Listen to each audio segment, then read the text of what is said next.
السلام علیکم ورحمۃ اللہ وبرکاتہ۔ الحمدللہ رب العالمین والصلاۃ والسلام علی اشرف الانبیاء والمرسلین وبعد۔ جنوں کی رہائش، مجالس اور سواریاں، اس سلسلے میں انشاءاللہ اب سے مختصر سی گفتگو کے ساتھ میں حاضر خدمت ہوں۔ انسان کی طرح جن بھی اس زمین پر رہنے والی مخلوق ہے، لیکن وہ عموماً اندھیری جگہوں، بوسیدہ اور غیر آباد مکانوں، بے آب و گیاہ میدانوں، لک و دک صحراؤں،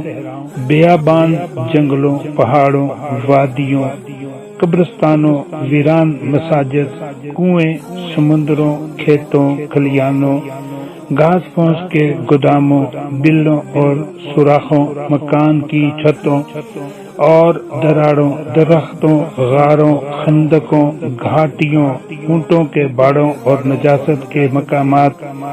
مثلاً حمامات وغیرہ میں رہنا زیادہ پسند کرتے ہیں۔ بقول امام ابن تیمیہ رحمہ اللہ، ان جگہوں میں سے بیشتر مقامات جنوں کے ٹھکانے اور ماوا ہیں،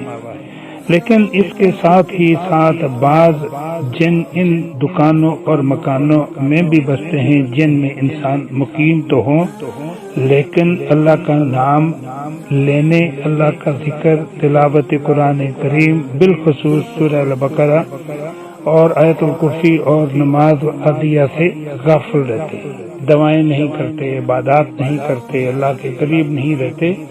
تو اس طرح کے لوگوں کے مکانوں میں بھی شیطان بسیرا کر لیتے ہیں۔ شیاطین ہوں، جنات ہوں، وہ جنات جو مسلمان نہیں ہوتے،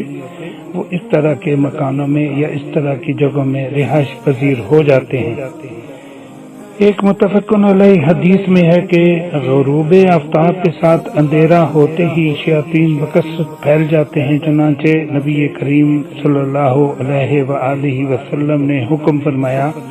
کہ اس دوران ہم اپنے بچوں کو گھروں سے باہر نکلنے سے روک کر رکھیں اور گھروں کے دروازے ان پر بند کر دیں۔ بعض احادیث میں مروی ہے کہ شیاطین دھوپ اور چھاؤں کے درمیان بیٹھنا پسند کرتے ہیں۔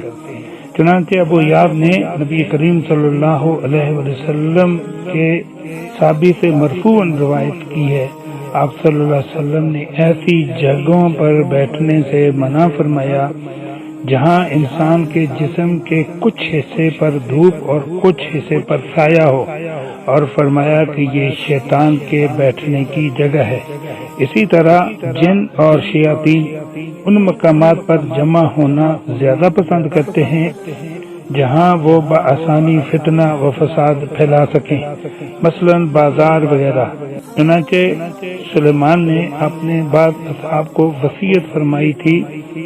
اگر ممکن ہو تو بازار میں داخل ہونے والا پہلا شخص اور بازار سے نکلنے والا آخری شخص بننے سے بچو، کیونکہ یہ شیطان کا میدان جنگ ہے۔ اسی طرح ثابت ہے کہ رسول اللہ صلی اللہ علیہ وسلم نے حمامات اور اونٹوں کے باڑوں میں نماز پڑھنے سے منع فرمایا ہے۔ حمامات میں نماز کی ممانعت کا سبب نجاست کے ساتھ اس میں شیاطینوں کے ٹھکانے بھی ہوتے ہیں، اور اونٹوں کے باڑوں میں نماز پڑھنے کی ممانعت کے بارے میں براء بن عازب رضی اللہ تعالیٰ عنہ سے مروی ہے کہ رسول اللہ صلی اللہ علیہ وآلہ وسلم نے فرمایا، اونٹوں کے باڑوں میں نماز نہ پڑھو کیونکہ اونٹ شیطانوں میں سے ہیں، مگر بکریوں کے باڑوں میں نماز پڑھو کیونکہ وہ باعث برکت ہیں۔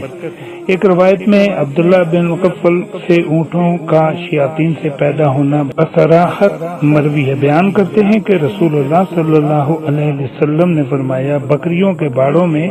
نماز پڑھو لیکن اونٹوں کے بیٹھنے کی جگہوں پر نماز نہ پڑھو کیونکہ انہیں شیطان سے پیدا کیا گیا ہے۔ ایک اور روایت میں رسول اللہ صلی اللہ علیہ وآلہ وسلم کے یہ الفاظ منقول ہیں، بے شک اونٹ کو شیطانوں سے پیدا کیا گیا ہے اور ہر اونٹ کے پیچھے ایک شیطان ہوتا ہے۔ اونٹوں کے بیٹھنے کی جگہ نماز پڑھنے کی ممانعت کے علاوہ یہ امر بھی قابل غور ہے کہ صرف اونٹ ہی ایسا حلال جانور ہے جس کا گوشت کھا کر وضو کرنا ضروری ہوتا ہے، اس طرح جابر بن سمرہ رضی اللہ تعالیٰ عنہ سے مروی ہے، ایک شخص نے رسول اللہ صلی اللہ علیہ وسلم سے سوال کیا کہ کیا ہم بکری کا گوشت کھا کر وضو کریں؟ تو آپ صلی اللہ علیہ وسلم نے فرمایا اگر چاہو تو وضو کر لو، اگر نہ چاہو تو وضو نہ کرو۔ پھر سوال کیا گیا کیا ہم اونٹ کے گوشت سے یعنی اس کے کھانے کے بعد وضو کر لیا کریں؟ تو نبی کریم صلی اللہ علیہ وسلم نے فرمایا اونٹ کا گوشت کھانے کے بعد وضو کرو۔ بعض احادیث میں مذکور ہے کہ ابلیس اپنا تخت پانی پر اور بعض روایت کے مطابق سمندر پر سجاتا ہے، جہاں سے وہ اپنی فوج کے کرندوں کو لوگوں کو فتنہ و فساد میں مبتلا کرنے کے لیے روانہ کرتا ہے۔ چنانچہ جابر رضی اللہ تعالی عنہ بیان کرتے ہیں کہ میں نے رسول اللہ صلی اللہ علیہ وسلم کو فرماتے ہوئے سنا، آپ فرما رہے تھے کہ بے شک ابلیس اپنا تخت پانی پر لگاتا ہے اور پھر اپنی فوج کو روانہ کرتا ہے، پھر ان میں سے ایک فوجی واپس آ کر کہتا ہے میں نے ایسا اور ویسا کیا، تو ابلیس کہتا ہے کہ تو نے کچھ بھی نہ کیا۔ پھر ان میں سے دوسرا فوجی آ کر کہتا ہے میں نے اس شخص کو اس وقت تک نہیں چھوڑا جب تک کہ اس کی اور اس کی بیوی کے درمیان جدائی نہ ڈال دی۔ ابلیس اسے اپنے قریب کر کے کہتا ہے ہاں تو ہی ہے جس نے ایک بڑا کارنامہ سر انجام دیا ہے۔ روایات سے پتہ چلتا ہے کہ جنوں کی سواریاں بھی ہوتی ہیں۔ قرآن کریم میں ارشاد ربانی ہے ان میں سے جسے بھی تو اپنی آواز سے بہکا سکے بہکا لے، اور ان پر اپنے پیادے اور گھوڑے سوار چڑھا لے۔ اس آیت میں بھی پتہ چلتا ہے کہ شیطان کے پاس بھی گھوڑے اور سواریاں ہوتی ہیں۔ السلام علیکم ورحمۃ اللہ وبرکاتہ۔